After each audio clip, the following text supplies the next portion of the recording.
Meus irmãos, o tema de hoje é o caminho para a restauração e para a prevenção.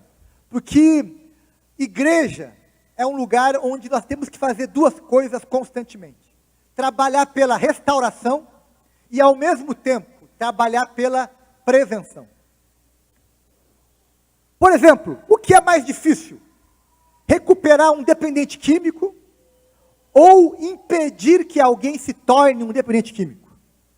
Ambas tarefas são difíceis, né? Recuperar um dependente químico é trabalhar na restauração. Ensinar pessoas a não usarem drogas é trabalhar na prevenção. E a igreja precisa trabalhar nas duas frentes. O que é mais difícil? Recuperar um encarcerado que cometeu um crime e trazer ele de volta a uma vida honesta? Ou trabalhar para impedir que alguém cometa um crime? Ambas tarefas são difíceis e ambas são parte do nosso trabalho. O que é mais difícil? Reconciliar um casamento em crise ou trabalhar para que ele não entre em crise? Ambas tarefas são desafiadoras e fazem parte da missão da igreja. A igreja não escolhe uma ou outra, ela faz as duas ao mesmo tempo. Atualmente, hoje, no dia de hoje, eu estou preocupado e tentando ajudar pessoas em sua restauração familiar, pessoal, enfim. E também estou preocupado e trabalhando na prevenção, para que outros não entrem pelo caminho, né, da destruição, do pecado, da crise, enfim. Então nós somos chamados a fazer isso. Ora, você vai ter momentos da tua vida que você vai precisar talvez viver um processo de restauração de algum relacionamento, de restauração econômica, de restauração da tua vida espiritual, enfim, algum tipo de restauração. Talvez em algum momento você tenha que passar por esse processo. Assim como você também poderá ajudar outras pessoas que estão passando por um processo de restauração. Nós temos aqui na igreja alguns programas que ajudam nisso, como o Celebrando Restauração, como o Retiro Recomeçar, aconselhamento pastoral, enfim, nós temos vários espaços para ajudar quem precisa de restauração.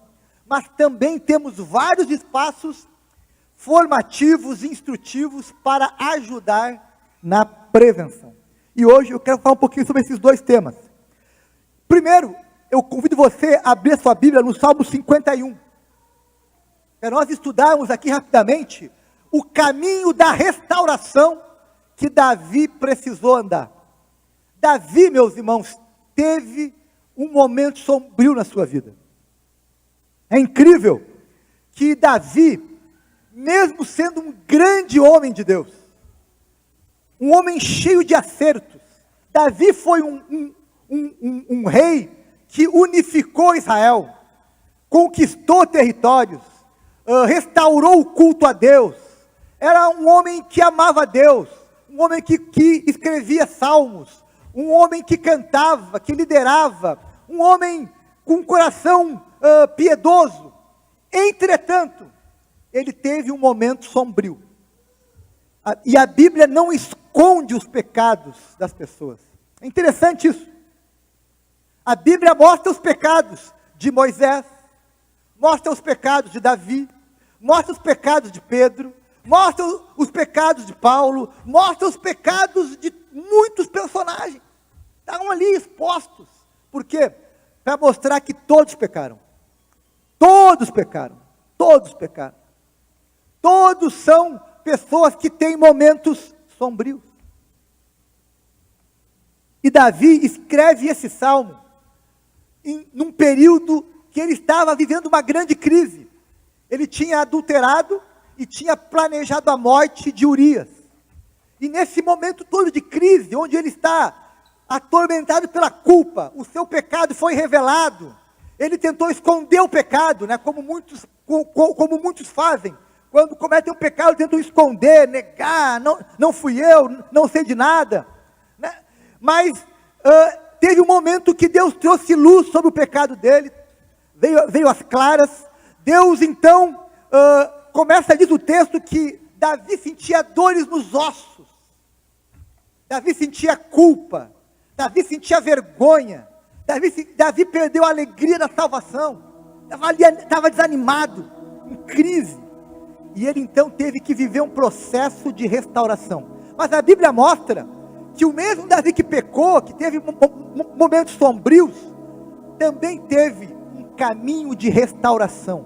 Ele não terminou como ele estava nesse momento, ele conseguiu se recuperar, se restaurar, seguir a sua vida, restaurar sua comunhão com Deus, conseguiu seguir em frente.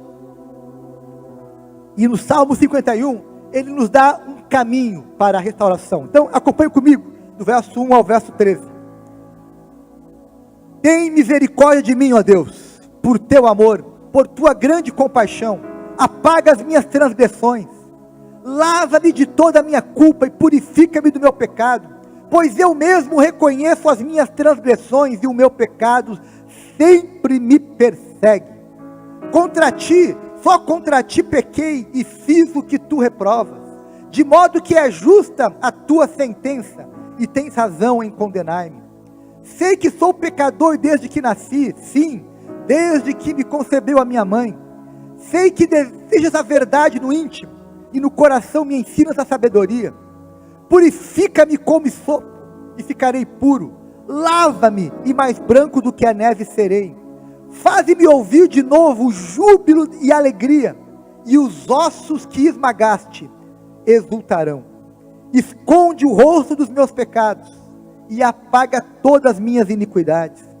Cria em mim um coração puro, ó Deus, e renova dentro de mim um espírito inabalável.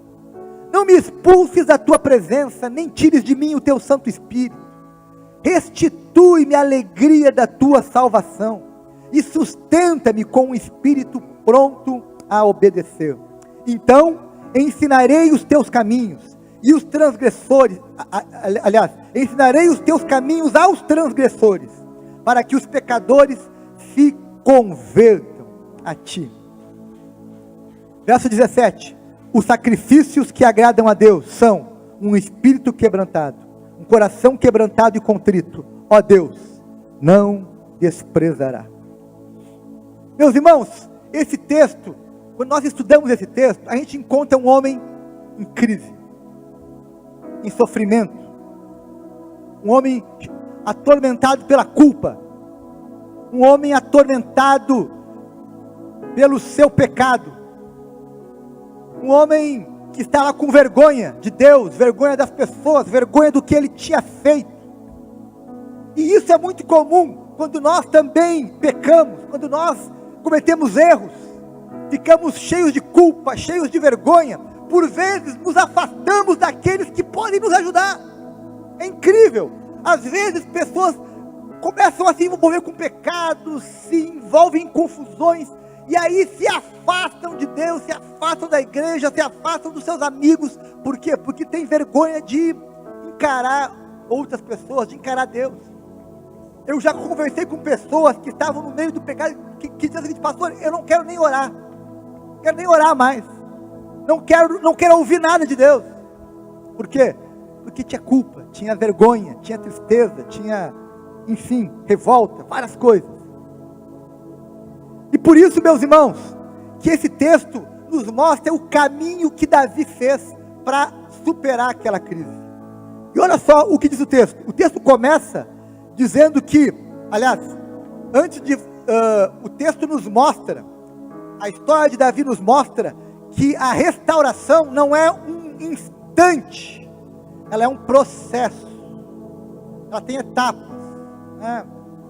Às vezes a gente vê um casamento em crise, a gente acha que uma única conversa vai resolver tudo. Não, é uma vida inteira desajustada, vai levar tempo para voltar a se aprumar, ok?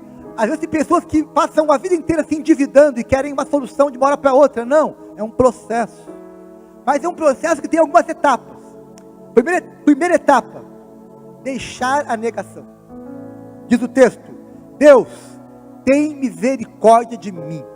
Ou seja, eu errei, eu estou errado, eu preciso de ajuda, eu fiz o que não devia, eu escolhi mal, eu fui desobediente, eu fui incrédulo, enfim, eu errei.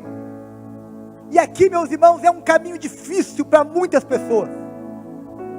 Talvez alguém que está aqui, alguém que está em casa, vai ser sincero agora e vai reconhecer como é difícil para ele reconhecer os seus erros. Ele sempre se defende mostrando os erros dos outros. E enquanto eu fico culpando o outro do meu erro, eu estou na negação. E meus irmãos, via de regra, sempre tem duas pessoas erradas. Pode ser que uma esteja mais errada que a outra, mas o fato de eu estar menos errado que alguém, não significa que eu estou certo. Eu também errei. Isso é deixar negação. Isso é reconhecer que eu tenho parte na história. E esse, meus irmãos, talvez é uma das lições mais difíceis para muitas pessoas, que tem o caminho mais fácil de transferir a culpa. Via de regra, casais brigam, pais e filhos brigam. Por quê? Porque um está defendendo a sua razão e não quer reconhecer que também errou, que também precisa de misericórdia, que também tem que fazer algum tipo de arrependimento. Então, meus irmãos, o caminho da restauração é sair da negação. Esse é o primeiro passo. Reconhecer que você errou. Senhor, tem misericórdia de mim. Eu errei. Segunda etapa desse processo de restauração é vencer a culpa. Verso 2 fala: lava-me de toda a minha culpa. Diz o texto que Davi tinha dores nos ossos. Dores, aquilo que é chamado, na medicina, de dores psicossomáticas. Muitas pessoas têm dores no corpo, que é culpa. Culpa represada. Culpa que não admite. E aquilo vai trazendo dor. Davi diz: Senhor, não aguento mais a culpa. Agora, a culpa, ela cumpre um propósito semelhante à dor. Por exemplo, quando você acorda com dor no peito, com dor na cabeça, com dor no fígado, bem, é um sinal, é um sintoma de que algo não vai bem no seu corpo. Quando você acorda com muita dor, uma dor forte, bem, eu preciso ir ao médico, eu preciso ir ao hospital, eu não estou bem, eu estou com algum problema.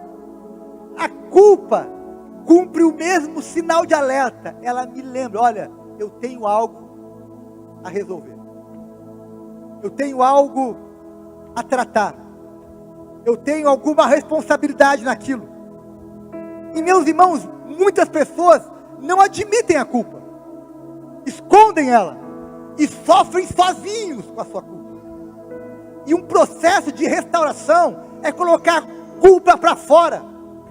E eu só coloco a culpa para fora quando eu então admito o meu pecado, o meu erro, a minha falha. E eu enfrento então o meu pecado, que é a terceira etapa. Eu reconheço que eu errei. Eu reconheço que, a despeito do que os outros fizeram, eu também fiz. A despeito daquilo que, enfim, que eu não escolhi, eu também escolhi alguma coisa errada. E com isso, meus irmãos, é uma terceira etapa, é enfrentar o pecado. Porque enquanto eu não enfrento o pecado, sabe o que ele vai fazer contigo? Ele vai te perseguir. Verso 3: o meu pecado sempre me persegue. Meus irmãos, o pecado persegue.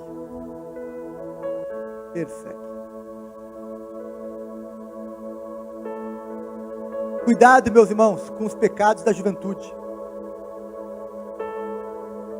Conheço pessoas já de 40, 50, 60 anos, que às vezes são visitados, atormentados pelos pecados da juventude. Enfrenta o pecado, confessa, reconhece, trabalha com ele, vence ele, para que ele não seja um perseguidor teu. Sabe o que é o pecado te perseguir? É você ter medo que alguma pessoa te delete, te delate. Que alguma pessoa um dia diga algo que só ela sabe, ela e você.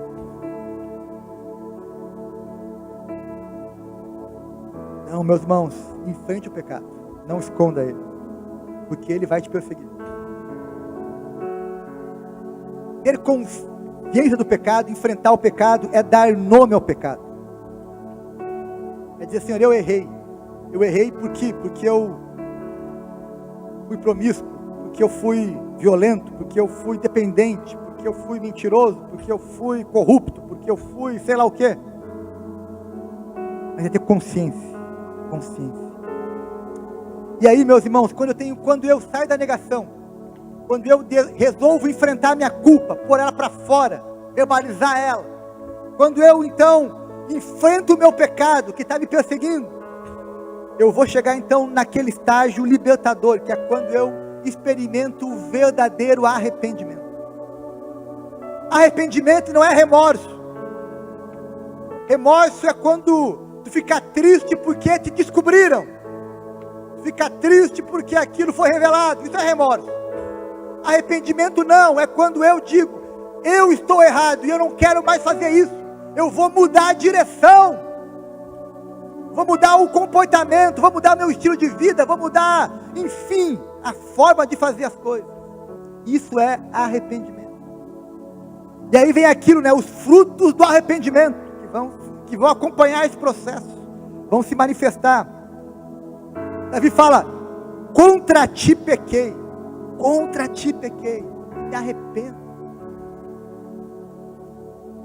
Meus irmãos, olha para mim aqui agora que eu vou te falar uma coisa. A Bíblia diz que o amor não termina. Mas por que as pessoas então se separam? Por que as pessoas terminam relacionamentos? Porque via de regra, elas param de se arrepender. Elas param de se arrepender. Elas procuram desenvolver mecanismos de proteção e param de se arrepender. Eu me lembro de um testemunho, de uma história que eu ouvi algum tempo atrás, de um homem. Ele conta que a primeira vez que ele traiu a mulher dele, ele foi para um motel com uma outra mulher. Ele conta, ele era crente, enfim. Ele conta que quando ele saiu do motel e foi para casa, ele achou que ia cair um raio. Deus ia mandar um raio punindo ele. Ele ficou cheio de culpa, cheio de temor. Só que ele chegou em casa e não caiu nenhum raio na cabeça dele. Não caiu nenhum raio. A mulher nem desconfiou. Ninguém desconfiou. Daí ele fez a segunda vez. E aí ele conta que ele de novo saiu com medo de um raio. Bom, agora deve vir um raio. O raio não veio. E sabe o que isso foi gerando nele?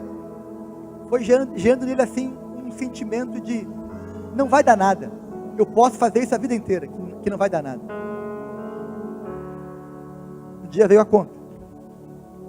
Um dia veio a fatura. Mas é isso que o pecado faz conosco. A gente vai ficando resistente. A gente para de se arrepender. Quando eu paro de me arrepender, meus irmãos, eu começo a esfriar. A ficar com o coração endurecido. Um coração endurecido é um coração que parou de se arrepender. Mas, meus irmãos, a boa notícia é que quando eu ando por esse caminho da restauração, esse caminho sempre vai me levar a um lugar melhor. É muito melhor ser alguém restaurado do que ser um personagem, do que viver na negação. É melhor, por mais doído que seja. O que você prefere? Quando você descobre que tem um câncer, tu prefere tratar aquele câncer e com isso viver mais? Ou, bom, eu não vou fazer nada e vou morrer assim, e azar. Não, a gente é aquele que vai tratar, que vai vencer aquilo, que vai mudar. E a boa notícia é que a gente pode ser restaurado. E quando isso acontece, sabe o que isso traz para nós? Primeiro, traz purificação. É o que Davi experimenta. Ele fala: Senhor, purifica-me e ficarei puro. E de fato ele se sentiu purificado. Purifica-me quer dizer: Senhor, eu quero me sentir perdoado. Perdoado. Limpo. Não ter mais o que esconder. Não ter mais o que me envergonhar. Não ter mais medo de que me delatem. É ser purificado. Segunda coisa importante que acontece: a comunhão com Deus é renovada. Meus irmãos, um dos males do pecado é que ele fere o nosso relacionamento com Deus. As pessoas que começam a entrar no pecado, elas param de orar, elas param de servir, elas param de ter uma entrega ao Senhor, elas vão esfriando. E quando eu experimento o perdão, a purificação, eu renovo a minha alegria, a minha comunhão com Deus. Eu volto a ter prazer em orar, em servir, em me envolver, em contribuir, em fazer parte, em adorar, em, enfim, testemunhar a minha fé. Eu me alegro com isso. Uma outra coisa importante: a alegria da salvação, aquela alegria do Espírito Santo, ela é restituída. Quando eu me sinto perdoado, redimido, restaurado, via de regra, meus irmãos, a alegria do Espírito Santo, ela aumenta, ela cresce.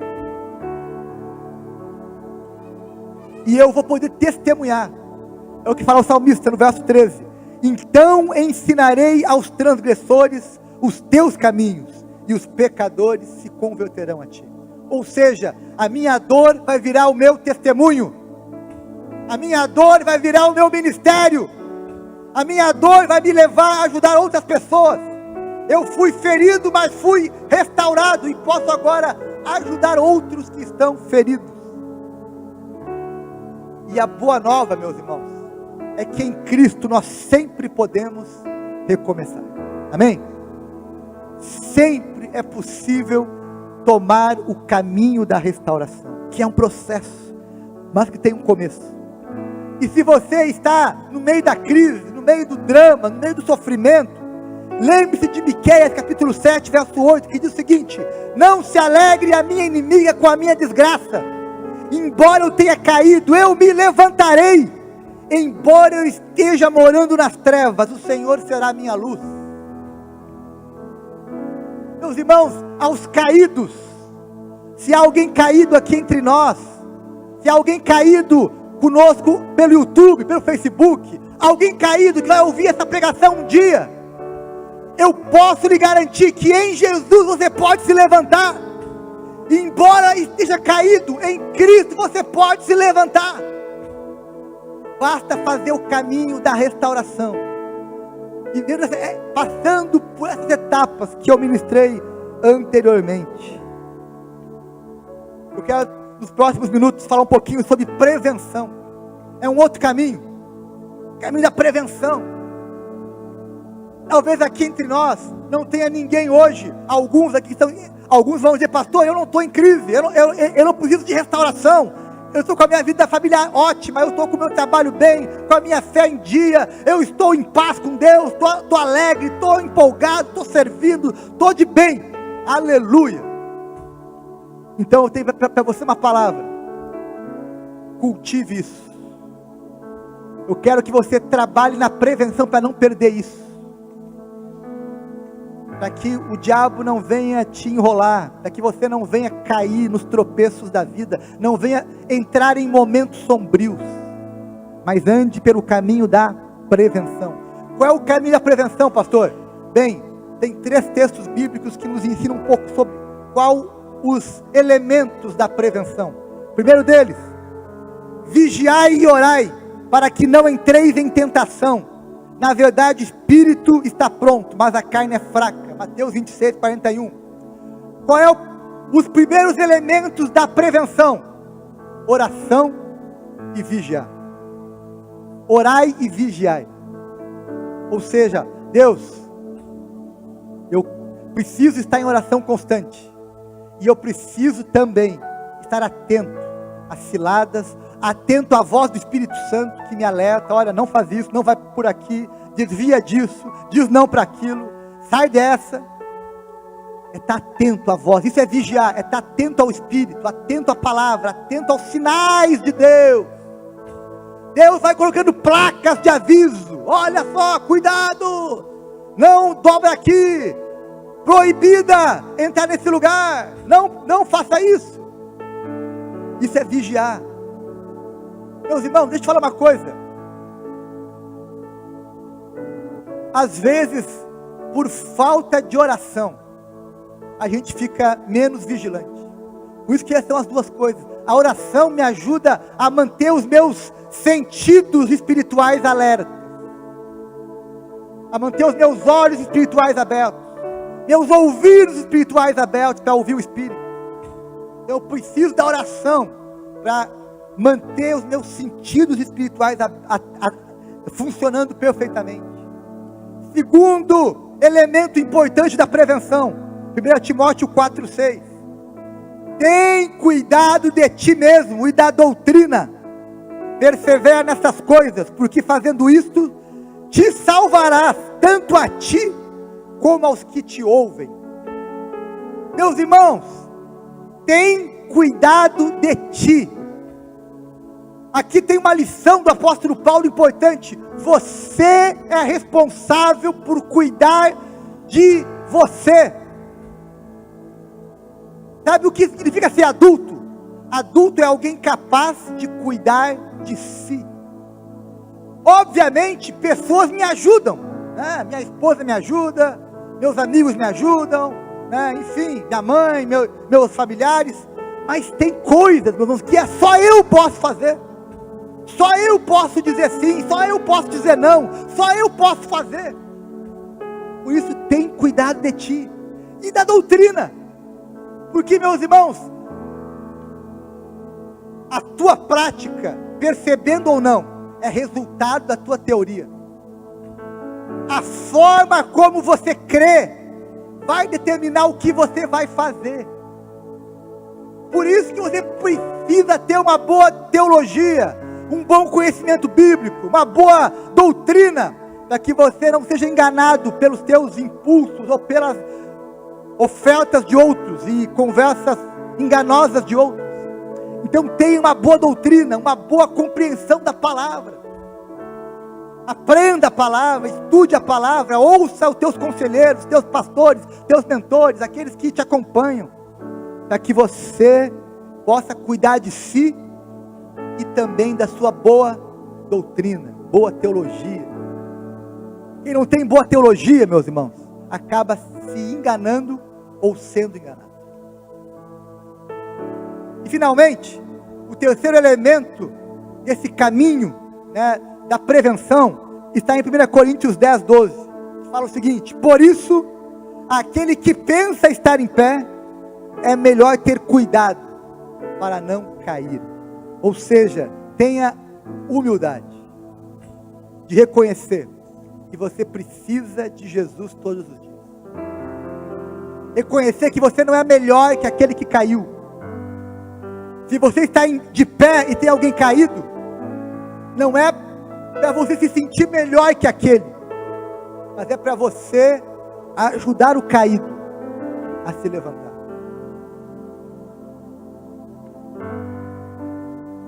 Quando você encontra alguém caído, não se julgue melhor que ele. Nós temos trabalhado aqui no Passo da Areia, nos últimos anos, para criar uma cultura de misericórdia e não de julgamento. Ninguém é melhor do que ninguém. Pastor, esse pecado eu nunca cometi. Glória a Deus. Continue com temor, andando em humildade para não cometê-lo. Mas é um dia de cada vez. É como diz aquela música: eu escolho Deus hoje, eu escolho Deus amanhã, eu escolho Deus depois de amanhã, e assim vai. Quem está de pé, se mantém em pé. A humildade, tenha a graça e tenha os olhos em Jesus. Eu termino dizendo que o meu sonho como pastor dessa igreja é que nós sejamos uma comunidade de pessoas restauradas, mas também de pessoas que aprenderam através da prevenção. Eu desejo que muitos jovens, crianças, adolescentes do nosso meio, não precisem aprender com o sofrimento, com a dor, mas que a prevenção possa ajudá-los a não fazer algumas escolhas que nós já sabemos que vão levar a caminhos sombrios. Minha oração é que, se alguém cair, encontre em nós apoio para se levantar. E minha oração é que aqueles que estão em pé continue cuidando de si, continue orando e vigiando, continue tendo boa doutrina e continue andando em humildade diante de Deus. Amém?